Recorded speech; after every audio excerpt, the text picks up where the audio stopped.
Hello, everybody. My name is Jodie Nealley. I'm the Recovery and Outreach Liaison with the Mass Council on Gaming and Health, and welcome to the second in our recovery support series. We're on the same team: communication, trust, and building positive change. I have been with the council since 2012. I'm an alcoholic and gambler in recovery. So this topic is really personal to me, and I hope you will get something out of it. This is just a little bit of the summary of the webinar that people who are in early recovery and their loved ones often have trust and communication issues. I know that as a gambler, I devastated my family and my loved one, and it has taken a long time for me to have trust and good relationships rebuilt, but it is worth it. And this workshop is going to focus on ways to do that and take care of yourself. Both the problematic gambler and the loved one who is affected strongly by this, and their family members need strategies to move forward. This is the background on the council. The Mass Council on Gaming and Health has been around since 1983. You'll see from our mission statement that we are interested in raising awareness about gambling disorder and providing help to gamblers and their loved ones wherever we can, with whoever we can. And it is really an honor to work for this agency and do what we do out there. And I'm so glad you tuned in. This is just the learning objectives for today. You'll see we're going to talk about all these subjects: positive communication, rebuilding trust, practicing self-care. And we have 3 members of the Recovery Advisory Board with us today: Peg, Catherine, and Leonard. You can see from the description of the board, these are people in recovery from problematic gambling or their loved one. And we've been working since, I think, 2014, 2013 together. And it's really a wonderful group of people, and I'm really fortunate to have them. And hopefully you will enjoy hearing what they have to say to you today. And with that, I'm going to hand it to Peg. Hi, my name is Peg, and gambling was not something I ever gave a thought to in my life until it became a problem for my husband, Leonard, and therefore a problem for me too. By then, we had been together for 25 years. He was in his 60s and I was in my 50s. The thing is, Leonard was in prison for that whole first 25 years of our relationship, and for a number of years before we met too. So for as long as we'd known each other, he'd been fighting his case in court, and he finally won his freedom in 2010. All told, he had done almost 4 decades of a life sentence for a crime he didn't commit. And the culture shock that he experienced when he suddenly got out of prison was just more than most of us can even imagine. I wouldn't begin to try. On top of that, a lot of people who loved him, including me, were putting a lot of pressure on him to make up for lost time, basically, to adjust and be in our world with us. And he had done gambling like many, many prisoners inside as sort of a way to pass time, and the stakes were quite low. But when he got out, gambling became the thing that he did to try to get relief from all the trauma and pressure he was experiencing. This webinar is about communication and trust and self-care. So I'm not going to dwell on gambling stories from those first years after Leonard got out, but generally speaking, as Charles Dickens said, it was the best of times, it was the worst of times. Leonard was living the dream of freedom finally, and at the same time, the nightmare of gambling addiction. And I was very much embedded in both those experiences. He was kind of lurching from one to the other and back all the time, and my emotions and nerves and money were very much involved in all of that. There were many nights when I would lie awake just with my heart just filled with gratitude because the man I loved was finally there beside me. And he is an amazing, wonderful man who, between gambling crises, was making my life more happy than it had ever been. But many other nights I would lie awake crying or get up and write pages and pages of furious heartbroken words, because it seemed like the man I loved wanted nothing more than to destroy our financial security, our relationship, the whole meaning of his life, and the whole meaning of mine. Very long story, very short. We got through it. I'm very grateful for that. It has taken a lot of therapy and peer group support together and separately, a lot of trial and error, learning how to talk with each other and when to give each other space, equally important, learning to forgive each other for our imperfections in our communication. I have struggled almost my whole life with one eating disorder or another since I was a teenager, and it took me a while to understand that gambling order is really not that different in some respects from an eating disorder. As Jodie said to me the first time we spoke, you can't just abstain from either money or food as you can with something like alcohol or drugs.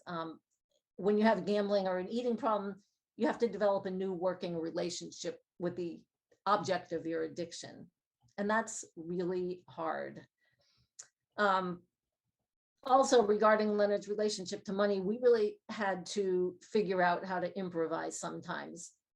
You know, classic advice that you'll hear as a loved one of somebody with a gambling problem is never pay off a loved one's gambling debt, because that only conditions them to feel like it's okay and go back out and do it again.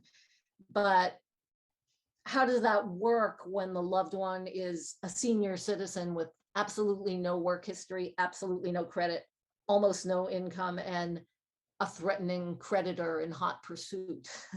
So sometimes we had to devise workarounds, but we managed together. There was a period after Leonard started to deal with his gambling problem, and I started to dealing with my gambling problem, which was the way I had been letting my own moods and decisions and activities be completely ruled by my husband's gambling's ups and downs. When we went to SMART recovery meetings regularly at McLean Hospital on the weekend. And there was one meeting for people who were struggling with addictive behaviors like gambling and alcohol and drug use, and another meeting down the hall at the same time for family and friends. And that's where I went. And I want to tell you something that I heard that's always stuck with me. The facilitator said once in a meeting, everyone's rope is a different length. And what I understood him to be saying was that when you love someone who's immersed in an addiction, only you can say how long you should stick with them through it, how long you should try to support them, how long you should keep hoping and believing they'll find the will to change. Me, I had a very long rope. Leonard and I had a quarter century of shared history before problem gambling crashed our scene. We were from very different backgrounds. We have very different personalities. And we worked hard in those first 25 years to understand each other and support each other through all kinds of crises. And we had withstood many, many cycles of hope and defeat and renewal together. I knew who Leonard was. I knew he was a loving, empathetic, generous person who was passionate about making the world a better place for everyone. I knew that when he was wrong about something, he sometimes stuck to his wrong opinion and kept arguing it strenuously, even when its wrongness had become, in my opinion, quite obvious. But I knew that eventually he would go off by himself and think it over and decide it was time to switch sides. I believed that if he just stayed alive long enough, he would eventually decide to quit gambling. So I had a long rope. And I just want to say, if you're listening to this webinar because a loved one's problem gambling is causing havoc in your life, I don't know how long your rope is, and you probably don't know yet yourself. But I think that if you try the ideas mentioned in this webinar, developing a positive communication style with your loved one, working on building trust and finding ways to take care of yourself, no matter what chaos the gambling is causing in your life, you will be doing a great kindness to both your loved one and yourself, and it'll help you make the decisions that are right for you. We have some tips for how to communicate that Leonard and I have found really helpful. This I got from the SMART Recovery Family and Friends workbook, and but I think you'll find in a lot of different literature about supporting somebody who has any kind of addiction.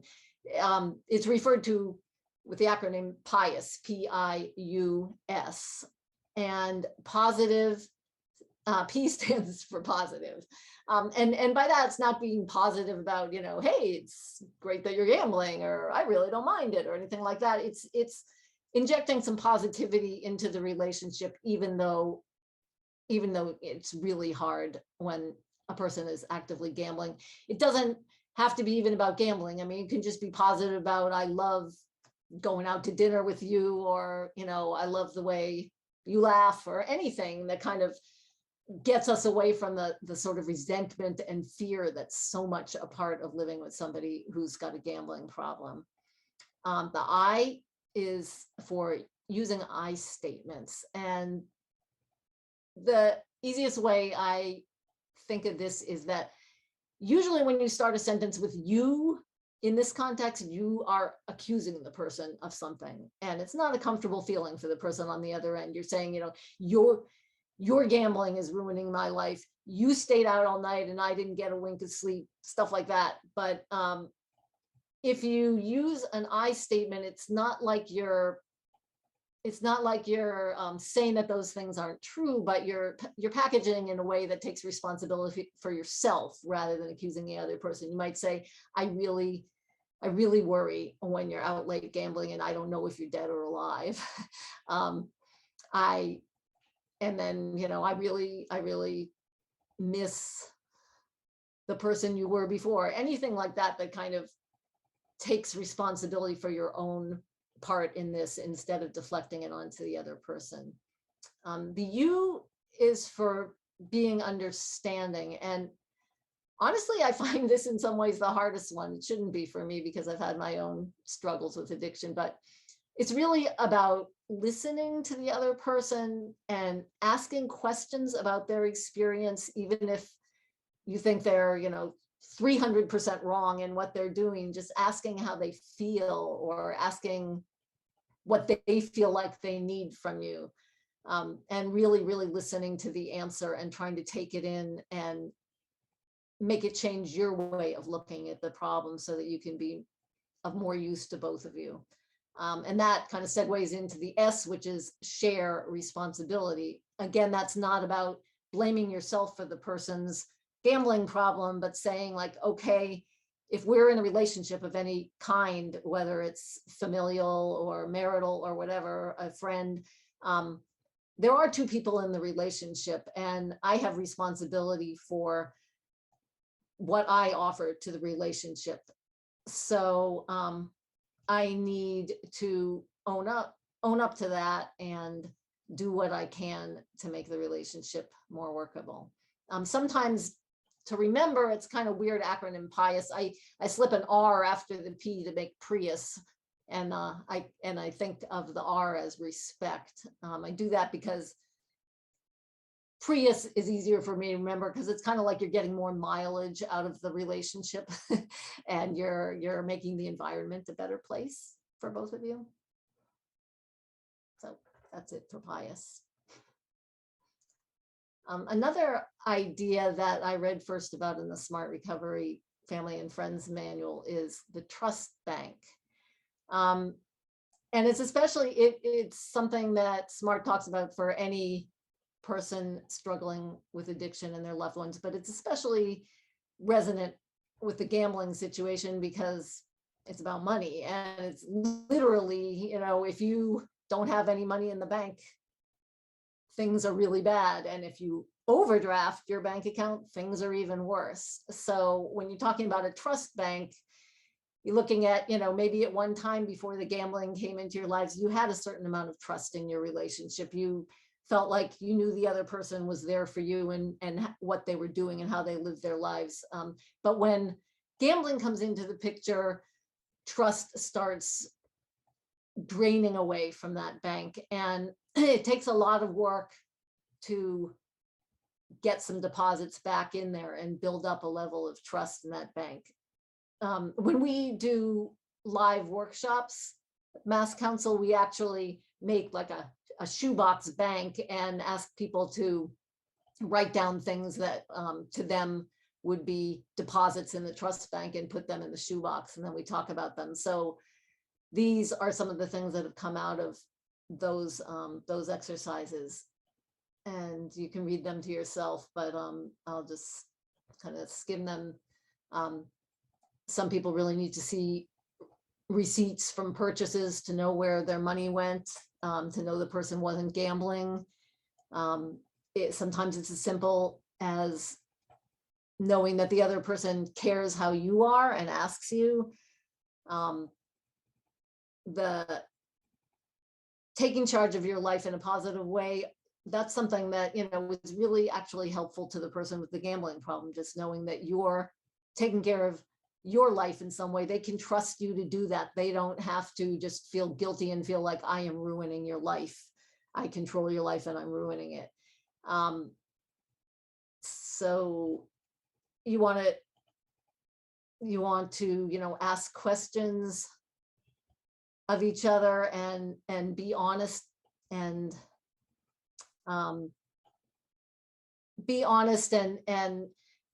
build up, you know, build up a little trust in your account that you're going to listen to each other and listen to each other and try to understand each other better, be accountable. Maybe trust means having questions openly between you about what happens if it doesn't work out, what happens if we can't have a trust account together. Maybe you need the other person to talk to you about how their gambling is affecting you and vice versa. Maybe you just need somebody to set the gambling aside and have a nice time with you, if only for, you know, half an hour, an afternoon or something like that. Something that's been really important to me at times is to know that I can get in touch with my husband, you know, because whenever I couldn't get in touch with him on the phone, I would feel like he's out there gambling and he's ignoring my calls for that reason. And, you know, even better for me was if he wanted me to be with him somewhere, then I knew that he wasn't gambling. So those are just some of the things that other people raised, and many of which I can relate to from my own experience. Well, thank you, Peg. She is now going to go get Leonard, and they're going to do this dialogue exercise, which is what we did in one of our workshops, and it was very powerful.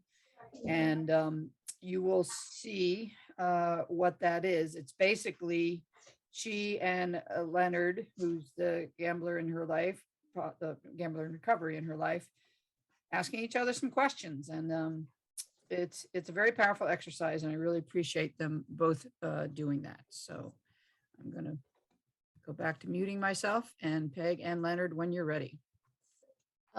Okay. So Leonard is here now, and for the purpose of this slide, I guess he's the bigger bird. I love that slide.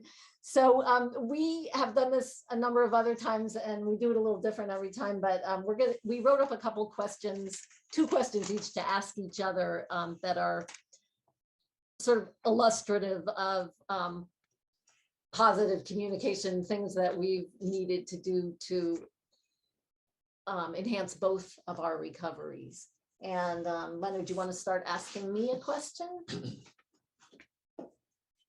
But one of the most important questions that helped me move forward in my recovery was that, what was one thing that I did that made you see I was changing? Well, that's a good question. And I always resist being asked what's one thing, because it's really hard for me to pinpoint one thing, but you know, it's a lot of it is like the things we were talking about with the trust bank. Like when you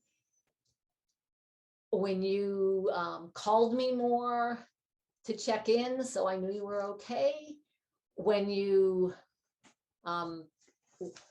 asked me at times to look at your bank account online and help you manage it.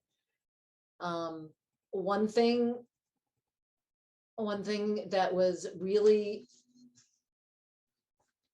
I'm trying to think what would be the most important. One thing that was really huge to me was when you started talking to other people about your gambling. It was kind of like you were outing yourself, and I knew that you were at a point, you know, no matter how many times you kind of wavered and went back and forth, you were on a road to not only recovering yourself, but helping other people recover. That was a huge sign to me that you were going to leave this behind. Does that answer your question? Pretty much. I mean, not necessarily one thing. I know I just want to know the main thing. So this was a combination of things Yeah. that you saw. So, which is You know me May well change. enough to know I'm never going to stick to one thing. right. So I'm going to ask you a question now. We're going to alternate. Okay. I want to know what was one thing, see if you can do it, that I did in your early recovery, during your early recovery, that was not at all helpful to you. And I also want to know one thing that was helpful to you when you were trying to build your recovery. They both run together. One of the things that nagging was always a pressure thing with me. Because as you know, coming out of prison, when the other person is in control, it can trigger you to do a lot of things. And that stuck with me. I felt like I went from one jail to another jail. But at the same time, I knew I had to deal with it. So the long story short, that's, was one of the things. And what was something I did that was helpful? Well, that's harder, huh? No, it's kind of like my question to you. It was a lot of things that you did that was helpful. I mean, it's like I saw the effect that it had on you. And you, like I said, I didn't know the transportation system to get to groups. So it was easy to get to mass council, but it was harder to get to Watertown because I didn't know how to get there. To Gamblers Anonymous. Right. Yeah. So you start dropping me off. So that made it easy. And it made me feel good that, we was doing something together, even though you wasn't going in with me. But the idea was that you was dropping me off and it was easy for me to get back once I figured out.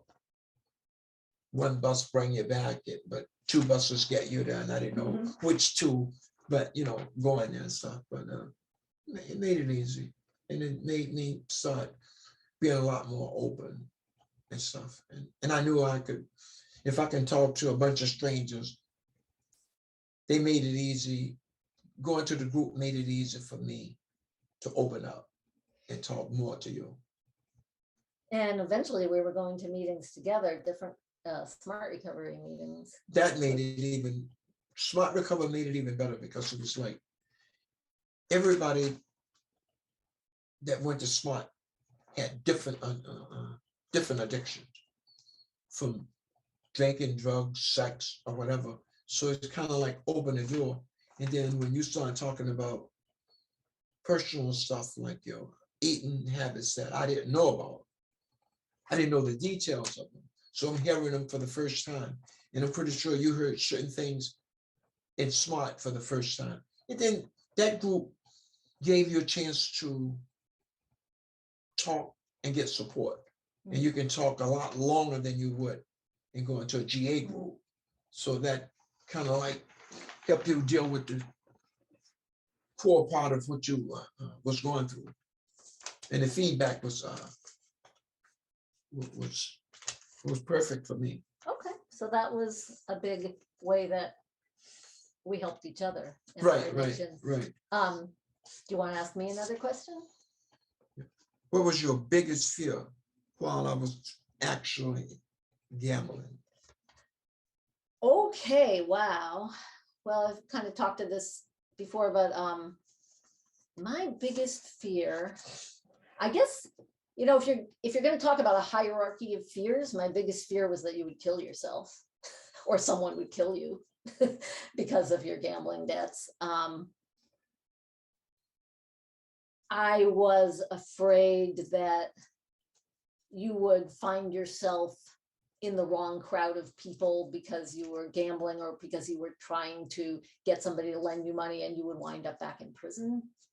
I was afraid that our relationship, which had been so much of my life for like a quarter century, would just disappear.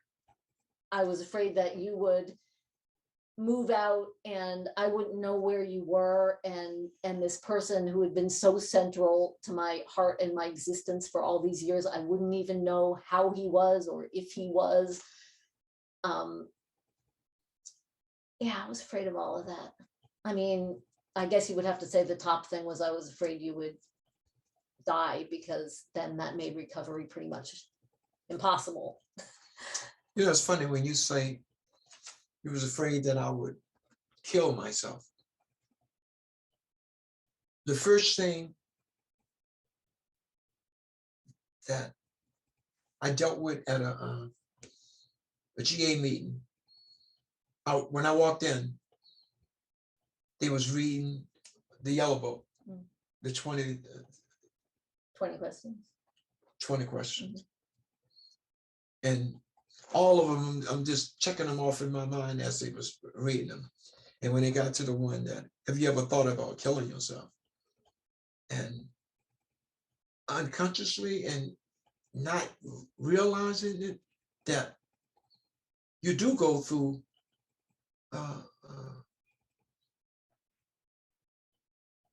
changes that not necessarily that you want to kill yourself, but not giving a damn. Like I remember walking out of a convenience store after losing all my money, and I walked out in a daze, and it was like pitch dark. I get hit by a bike instead of a car. Oh my word. And it's like it could have easily been. I wasn't even conscious. The bike lane and the car, and it's like the bike could have easily knocked me. It knocked me back into the parked cars. It could have easily knocked me into the passing cars. Yeah, so it's like all of those things. So the 20 question made me say, okay, all 20 of them know. I can say that I have, you know, the one you have killing yourself is like, I said, I never, do that. But unconsciously, without realizing it, you can do that. Yeah. Yeah.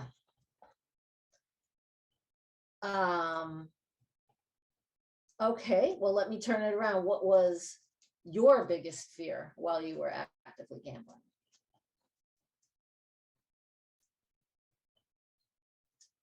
My biggest fear? Mm-hmm. Oh, man. Your top 10 biggest fears, whatever. I have a ton of them, but I think that my relationship with you was my biggest fear, that losing you and all the things that underneath it, but that was at the top of my list. And going back to prison, all of those things played a major role. I mean, it was a lot of little things that I did that could have set me back, that made me regroup and think about, so. They scared you so much that you had to reconsider. They was wake-up calls. Yeah. It was kind of like in a group when someone say, if you keep walking down the street and falling in the same hole. Those things was my wake-up call and say, I need to take another route. Because that hole is like, it's going to be there. But I learned how to go around it, over it, and I learned to stop and look at it and think about it. So it made me do a lot of things that, I never did before. And like I said before, gambling, not something I did all my life, but not to the degree that when I came out of prison. Inside, I gambled with for cigarettes and tuna fish and peanut butter. But when I got out, I started using real money, and real money became a real problem. And that real problem is what put you in jail. So fear was helpful in some way, or Oh, yeah, looking yeah. at what you were. Oh, I doing. think about it all the time, you know. And for someone who never been to prison, Mm. they probably don't think about that. But they have other things that are just as important to them as things that they don't want to lose this, they don't want to lose that, and they don't want to go to prison. Where I have been, and I don't want to go back. Exactly. Right.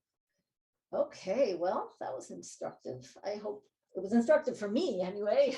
I always learn something new when we talk about these things. Sometimes very surprising things, but it's helpful Yeah. in our continued relationship to do that kind of dialogue. And, you know, maybe it's something that people might want to try at any point in the recovery process. Actually, even when we just driving and going someplace, we always bouncing stuff off of each other. And by doing that, it's like going to a group. Yeah. Because it's things that we say, and you know, we get a chance to work them out, especially if it's a long trip. We get a chance to work them all out and talk about them. Well, that goes back to, you know, the overarching theme of this webinar, which is we're on the same team. And I think it's time to introduce Catherine so she can talk about some other important parts of this webinar. Okay. Thank you so much, Peg and Leonard. Very powerful. Move to Catherine. Thank you, Peg and Leonard and Jodie. My name's Catherine, and I want to speak about Gam-Anon and the effects of gambling. I grew up in Ireland in the home of a compulsive gambler, and gambling is in my blood. Both my parents grew up in a home where there was gambling, and my mother also gambled as a child, but not at the same pace as my father, who gambled every day. My father grew up in a home where he started gambling at a young age, and in some respects, we all grew up in a subculture where gambling was normal. You know, it wasn't unusual for me to go to a day at the races under the wide skies of Irish horse racing with my family. And it wasn't unusual for my siblings and I to trawl the beach and collect money and cash it in and go play at the slot machines nearby. So my dad and I have strong parallels insofar as we both started gambling at a very young age. And my mother, on the flip side, was more like your bingo lady. You know, she would kind of occasionally go to bingo closer to the holidays, and she would always take one of us. So, and then, you know, she also, at the local community center, she called out the numbers, and she was that little old blue-haired lady who would kind of just call it all out, like Heaven's Gate, number 8, all the ones, legs 11. There was just such a rhyme time to gambling that it intrigued me, and I always thought it was fun. But by the same token, nobody was really saying the word gambling. My father would study his Irish racing form, and he would just kind of say things like, I'm doing my homework. And when we went to the beach, we were at the amusements. So nobody actually used the word gambling. And So I never processed gambling as a disease because it was very normal in a childhood, in a subculture. In hindsight now, I mean, the memories I have are also been taken to a bookie office at a young age and learning the numbers on the jockey, on the horse, I should say, of any given race. And, there was always, my mother would say things. I remember she wasn't a happy camper, obviously, but she would say things like, don't leave me here with 4 children, and he would just take me. So I was the child who was taken to the bookies. I grew up between boys, so I think he just opted to leave the boys there and take me, but because I was probably a quieter child. So gambling was quite household. And as I mentioned, I started gambling at a young age, and it was all fun and games. We had money, we could have a blast, we could, write out the dodgems, have fish and chips, cotton candy. It was good times. And, I really believed that I had a great childhood, and I grew up in a neighborhood, good old Catholicism. There was 6 kids for every 2 parents. So we clearly outnumbered the parents and got away with a lot of stuff that we probably weren't supposed to be doing as teenagers. And one of those been also playing the slots and having a blast. So, I had idealized my father in some respects because I didn't want to identify with my mother, because she always seemed to be the sad person, the unhappy person in the relationship. And, I didn't realize I had this huge fear of being my mother. So in any case, I was also the middle child, and I was the runaway. And as a matter of fact, I was in school on Saturday. I was probably the only kid in Ireland in school on Saturday, but and that was me running away. When I came to this country, I realized that I quickly did the math and realized I was an Irish triplet. So, the family dynamic was such that I always kind of made my own way, and always thought I was very independent, and always had a job, and always paid my way.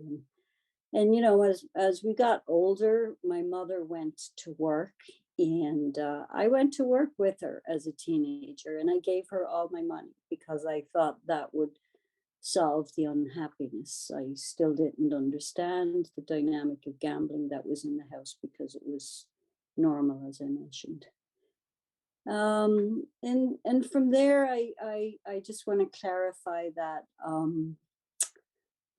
I grew up in a home where there was a compulsive gambler, and I'm from a long line of gamblers, and I married somebody who was a non-gambler who became a problem gambler.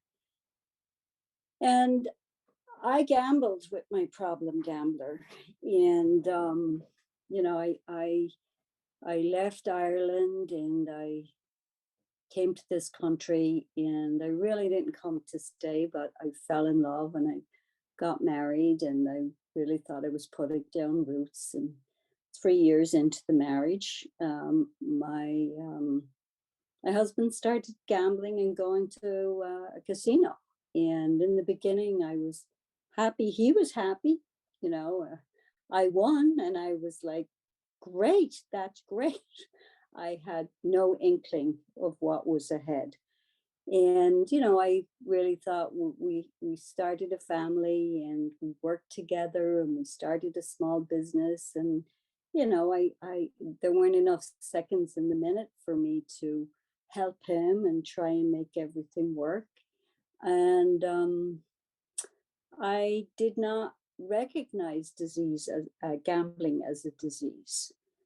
And within 17 years of the marriage, I learned that he was having an affair. And it rocked me. It rocked me in a place that I had never been before.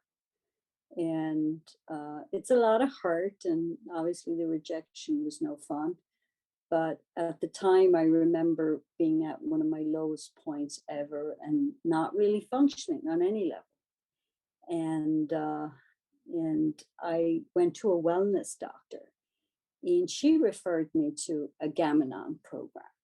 And so it's kind of a fluke that, I ended up going to Gamanon. She was somebody who recognized that I had been affected by gambling. I didn't have that skill set to be able to identify gambling as a disease. I was still wading through all the hurt and trying to figure out how I was going to make the marriage work. I had been an architectural technician by trade, and it was about putting things together. It was about making things work through hell or high water.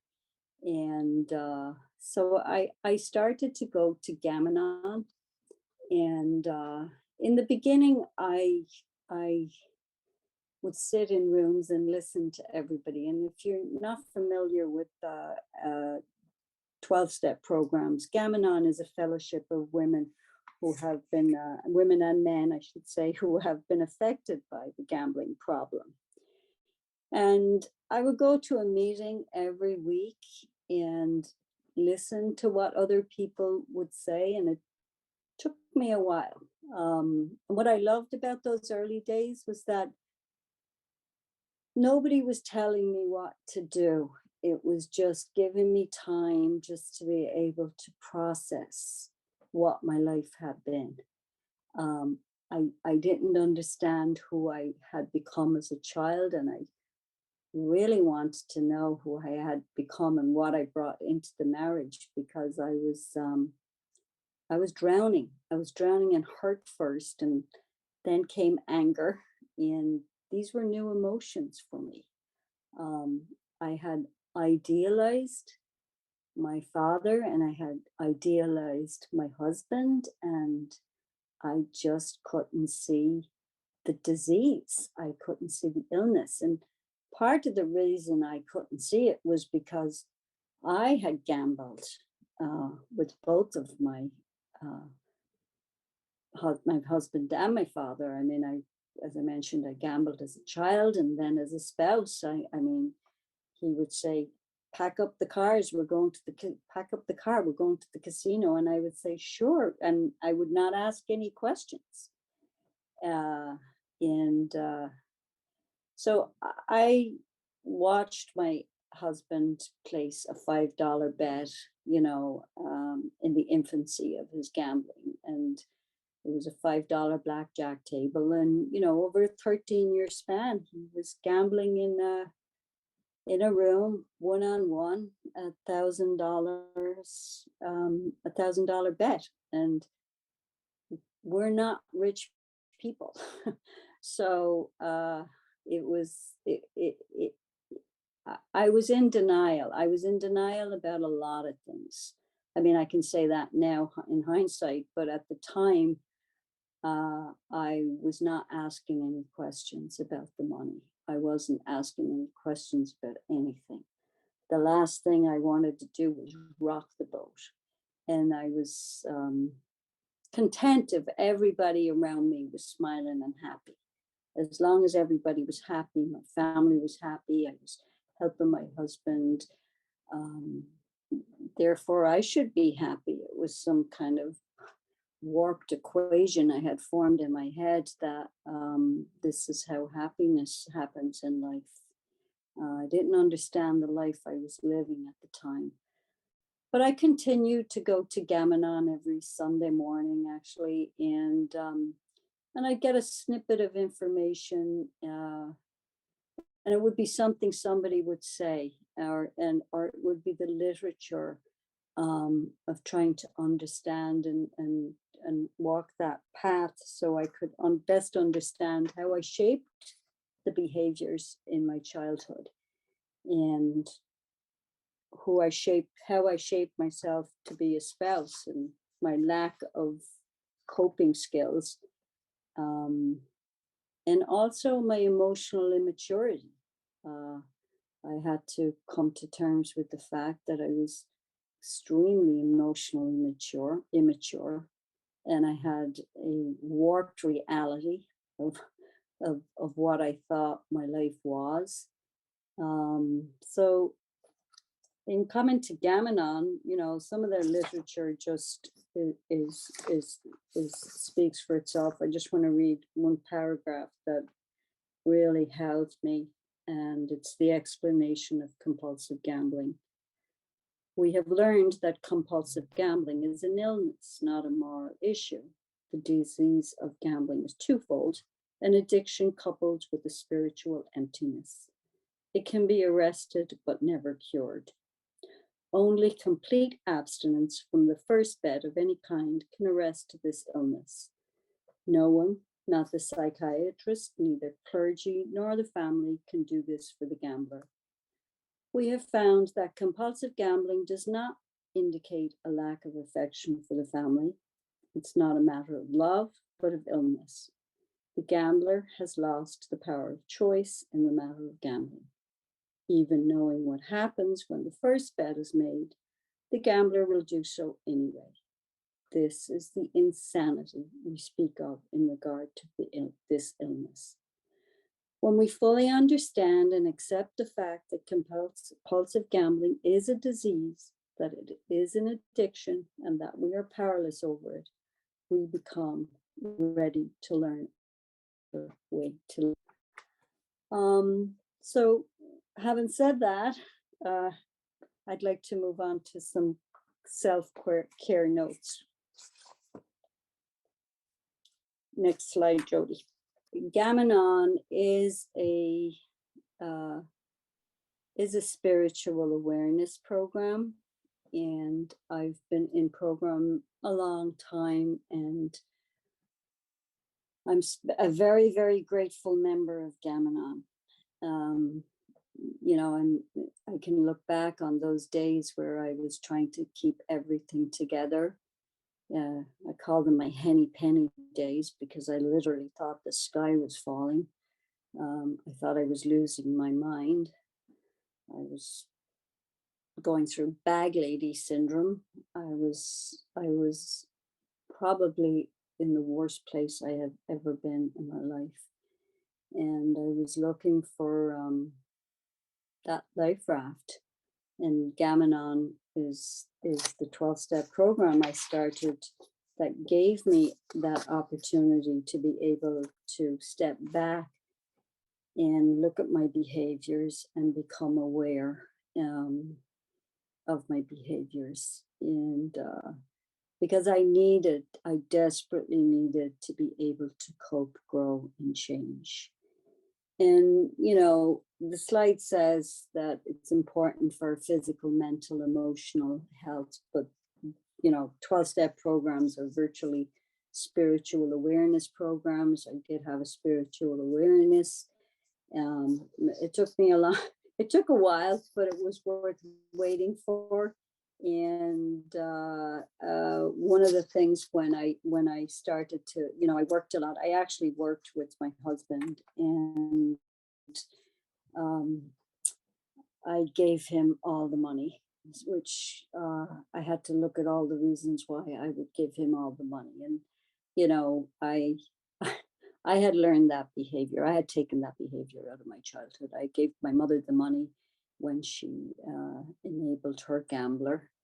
And I gave my husband the money and enabled. So I guess, I learned in program that I was a chronic enabler, I suppose is the best word to explain it. But I also had to look at who does that? Why would I do something like that? And, it's interesting. I think that, as the longer I'm in program and raising children and having been in a home where there was compulsive gambling, there's the extreme versions of either, wanting to know all about the money or not wanting to know about the money. And I was the latter. I didn't want to know about the money. I always had a job. I always had my own money and I was independent, but I didn't want to, when I say I didn't want to know about the money when I was in high school, I didn't do a subject about money. There was nothing for accountancy or any of it. And then when I was in college, which limited me in college, but so I was a perfect candidate for a gambler. And I suppose in some respects, I was never going to ask about the money. So when the marriage failed and I started to look at his behavior, I started and kept going to meetings. I realized, oh, he's been living another life here that I wasn't aware of. And I started to kind of, dig deeper, not only into myself, but also into the behaviors that I had brought into the marriage. And I continued to go to Gamanon. And part of self-care is, especially if your mind is not in a good place, is to be able to find time alone. And I laugh now because I used to call those my non-human days. I would just go off, drive off, North Shore, South Shore, anywhere I could go, and I would just do a disappearing act. And I'm sure my children suffered because of that, and I clearly didn't show up to work beside my husband. But I would spend those days, meditation, close connection to nature. There was, everybody has to find what works for them. In my case, it was just going and, finding peace in where the horizon is and where land meets sea. And I found some peace there. And I also found peace in going into the woods on my own.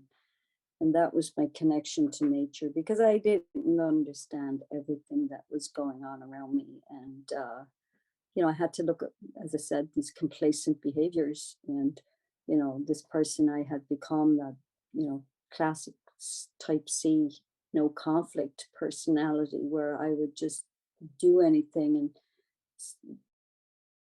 I didn't have to make a decision,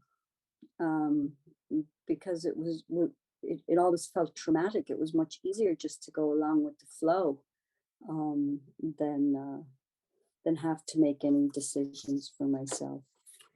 And so, socially, I physically, let me talk about physical first. So physically, I would go for long walks, which is part of the beach part of this too. I would go for long walks in nature, and sometimes I'd listen to a podcast. Sometimes when my mind was really crazed, I would listen to meditation tapes, which I found were helpful at the time.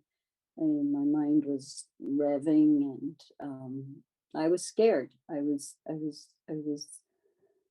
very, very scared, and I was very, very fearful of what my husband might do if I tried to come out of the marriage. So, and then I was fearful that the kids wouldn't get through high school, and I was that the sky was falling, as I mentioned, my henny penny days. And it was very difficult to ask for help. I practically raised myself, so it wasn't, asking for help was not part of that equation. Growing up a gambler, it was always the class. You want something bad enough, you have to learn how to do it yourself, or you have to learn how to do without it. So those were the kind of dictum of the day. So I didn't want to ask for help. I had a hard time asking for help, and I didn't really understand happiness. And sometimes I think that I grew up in Catholic Ireland, and there was nothing about pursuing happiness per se. That I always thought happiness, eternal happiness, was of another world, like in we're all going to die and go to heaven, and that was eternal happiness for me. So, and so I didn't question happiness. I when I felt good, when I could do things for other people, that was when I felt I was at my best. And so, in going to meetings every week, I started to kind of, work through the steps of the program, and there's 12 steps. And in working the steps, it just brought me on a journey of hope that out of the hopelessness I had been wallowing in. And I started to pay attention to detail, pay attention to myself. And, the self-care is, and my emotional self, obviously, and my physical and financial. I had to kind of look and pay attention at my behaviors with money, and I wasn't a responsible adult. I didn't want to know about the money, so that was new territory for me to be able to be responsible for myself and the money, ask questions about the money. And so there's a huge invisibility about the disease of gambling, and it's a family disease, and it ripples down these behaviors through generations. And I had mentioned earlier, I had a huge fear becoming my mother, and that fear almost prompted me to idealize the men in my life. And this fear also kind of shaped my behaviors insofar as I would go gambling with my gamblers. I would never become my mother. And, looking back now, my mother actually spent the last 10 years of her life gambling with my father, hardcore. Maybe even, actually, she had him run off his feet to the bookies, placing her bets. So the insidious nature of this disease is mind-blowing, still mind-blowing for me. And I raised two kids that have been affected as well, and it plays out differently for everybody. I have one child who is all about the money, and one child who doesn't want to know about the money. So it's I say it's a mad disease because, and it seems to travel in families. It's a family disease. And in coming to Gamelon, I was able to take that breather with myself. I was able to slow down and pay attention. And that's the gift of the 12-step program. So I'd like to just move on to the next slide and maybe speak about the 5 things. Well, firstly, the things that I may have mentioned already, a few of the things that I really had to kind of drill down in my case and work in the program was I had to change a lot of behaviors. I had been a codependent, and it explained why I had all these difficulties making decisions and difficulty identifying feelings and difficulty with community values and valuing approval of others more than myself, and lacking trust in myself and having poor self-esteem. And these were facets of my personality that I really had to own. And coming into a 12-step program, it's never easy because you're literally just taking the proverbial mask off yourself and saying, who the hell am I, and how did I get to this point in life, and why was I living this life? And I thought I had a happy family, two funny, smart kids, and a wonderful husband. And, you know, it turns out I didn't have, I didn't have myself. So in coming to Gamanon, you know, people would say like my recovery, but the my was equally as important as the recovery part of that. So it was a deep concentration with myself, to be able to work on myself. And, you know, in doing that, I continued to go to the wellness doctor and do affirmations.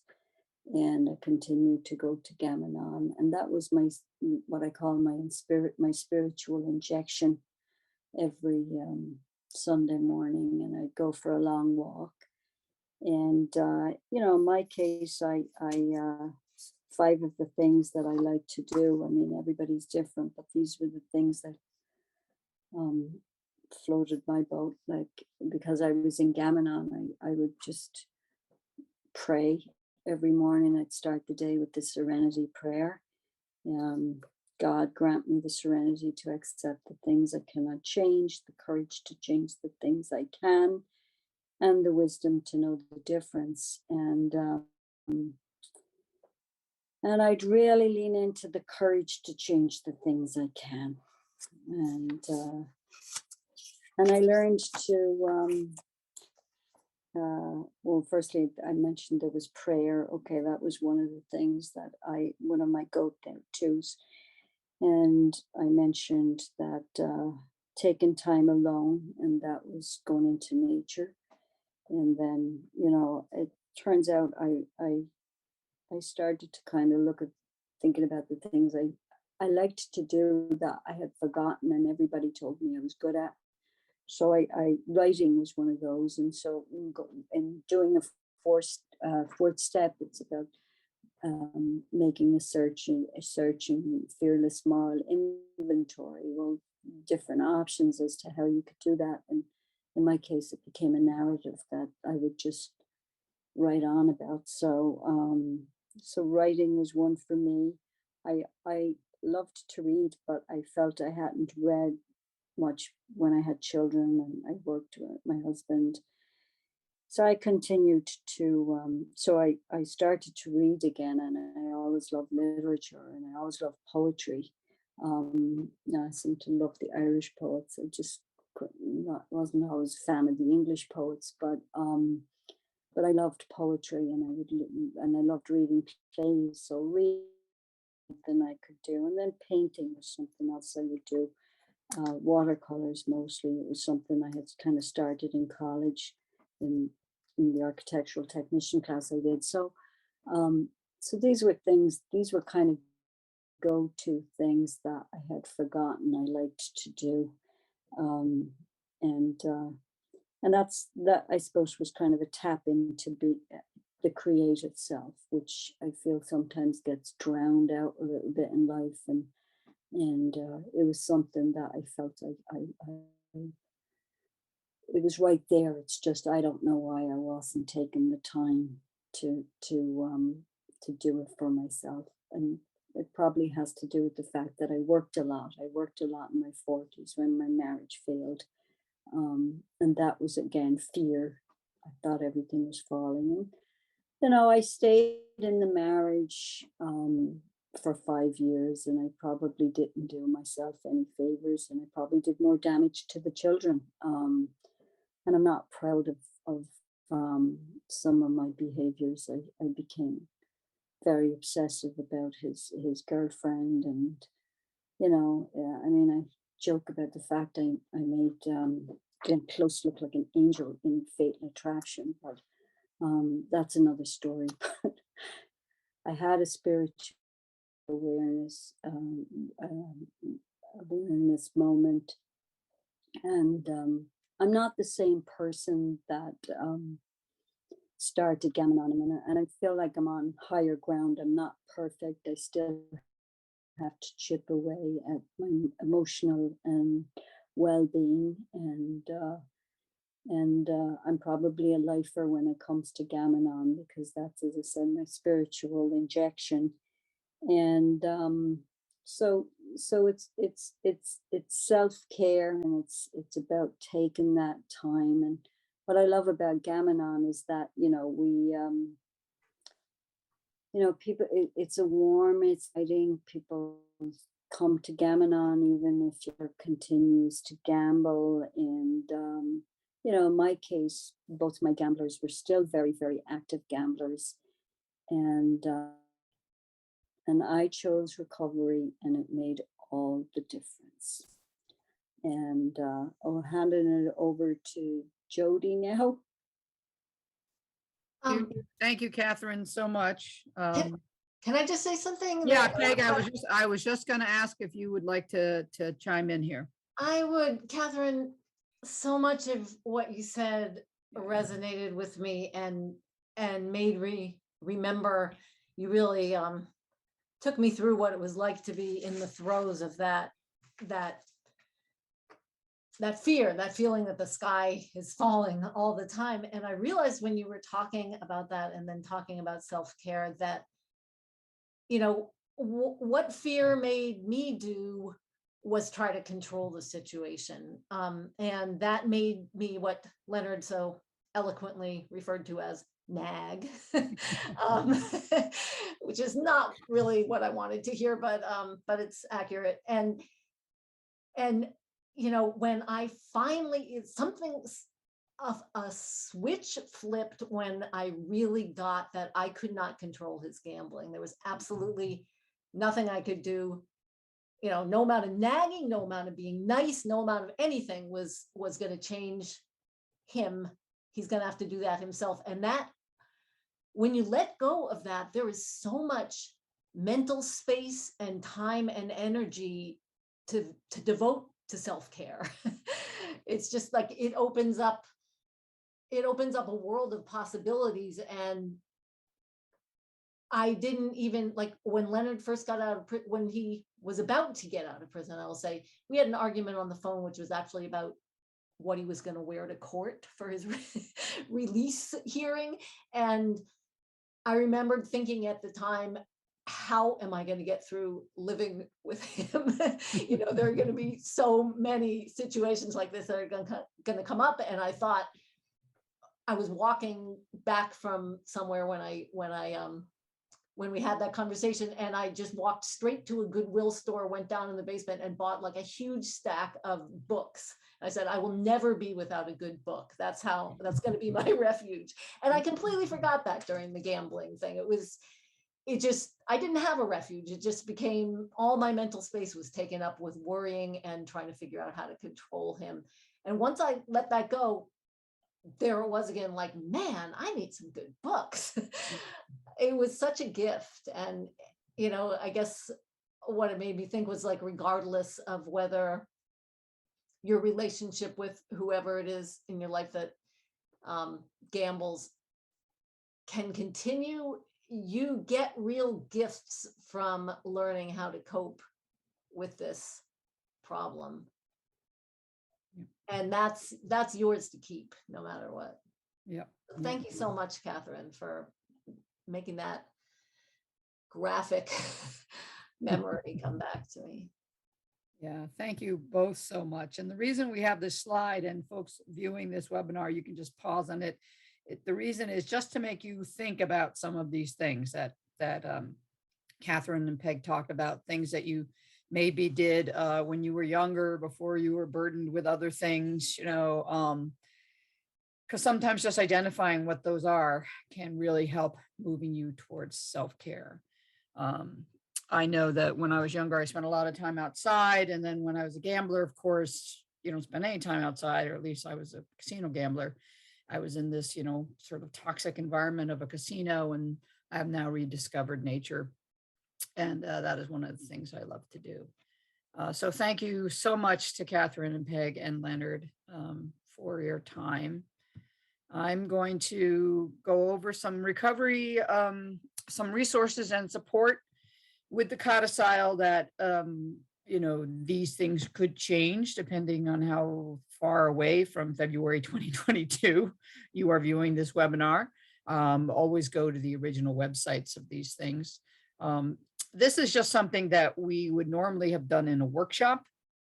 And you can pause the video and look at this yourself in terms of boundaries, which is part of self-care, is determining what your boundaries are, knowing what you, where I love what Peg said about the length of your rope. And this is an exercise that can do that. So I wanted to put that on there. This is also something I really love, these 7 dimensions of wellness, self-assessment. Again, part of the self-care, figuring out where you might need some improvement or what you're doing pretty good at. It's always good to find ourselves catching doing things right. So this can help with that. And then on to recovery supports for problematic gambling. If any of you are watching who are gamblers, who are casino gamblers, Massachusetts has a very robust voluntary self-exclusion program. As of this recording, it is remote. You can just call that number and you can do it remotely. And it basically allows you to voluntarily exclude yourself from the casinos in Massachusetts, taking away that temptation. Only the person struggling with problematic gambling can do it. A loved one cannot do it for them. It is voluntary. It is really important that it's voluntary, that you want to be at this part of change in your life where you're willing to take a break from gambling, or maybe with the intent to stop completely. So this is a really robust recovery support. There are also treatment. We highly recommend folks do a combination of self-help, like Catherine was talking about and Peg were talking about, a 12-step program like Gamblers Anonymous or Gam-Anon for loved ones, Smart Recovery, which has also one for family and friends. And in addition, do some kind of counseling with counselors who are trained in gambling disorder. These are the links on our website at this moment to the outpatient, the private practice, and inpatient. There is no inpatient in Massachusetts at this time, but it gives you the list of those that are out in the country.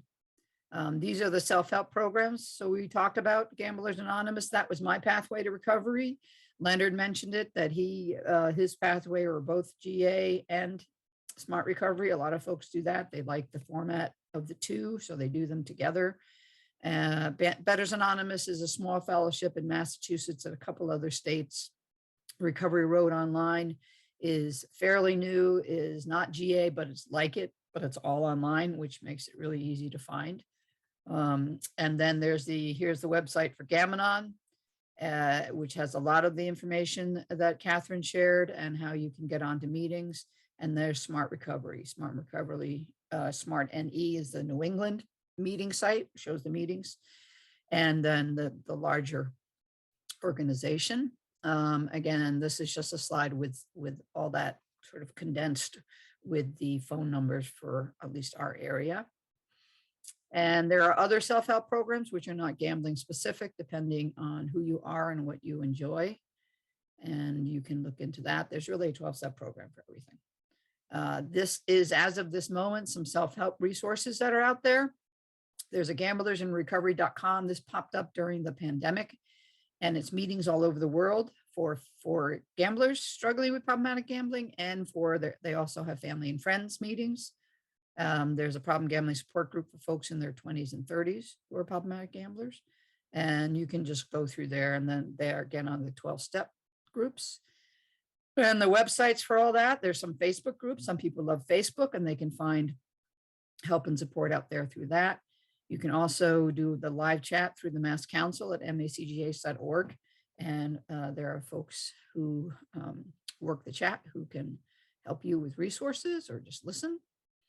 There's lots of podcasts. Some people love podcasts. Catherine mentioned listen to a podcast. There's tons of them out there. If you want to hear people's stories, if you're a gambler in recovery or trying to be in recovery and you feel like you're alone, you're not.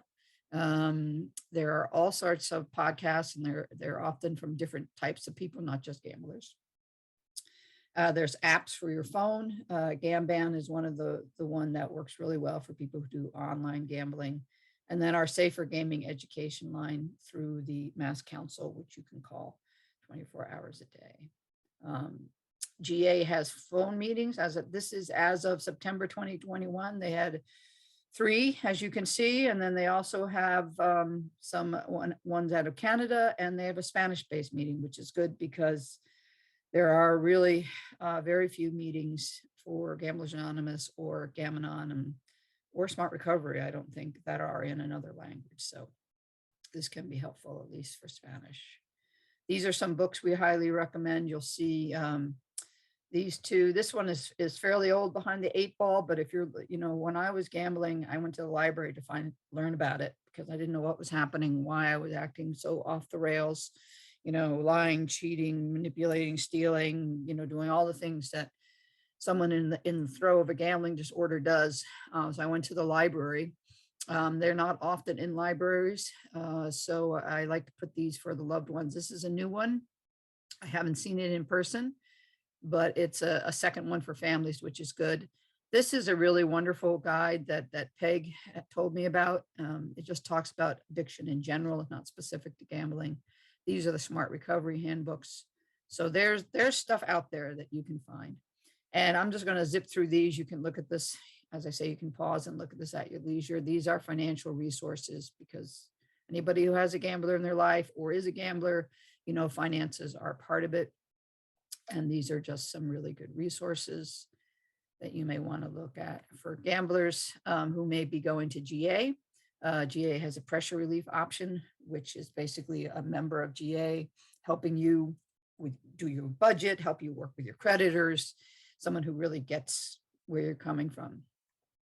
This is a sort of like it's a credit card, but for folks in recovery, meaning everything can be set. You can have $20 for gas. You can have, $5 for coffee. It is a really good way for a loved one who has had to deal with the money and, doesn't want to give a lot of money and freedom to their loved one who's struggling with gambling because it's not good for them. This way you can let them have some kind of credit card that allows them to get a cup of coffee and a newspaper or whatever. It's a really good resource. And that's just one more resource. And that is it for us. I want to thank Peg and Leonard and Catherine so much for sharing their struggles, their journey, to get those stories out there, and for you who's ever listening to hear them and know that people, you're not alone. Whoever you are, whatever you're going through, you're not alone. You can always find somebody else out there to talk to share experiences. There is hope out there, and I hope you will find it and go on and have a wonderful rest of the day. Thank you very much. And please call the Mass Council on Gaming and Health if you have any questions. Again, my name's Jodie. Nealley, if you call, you can always ask for me and I'd be happy to.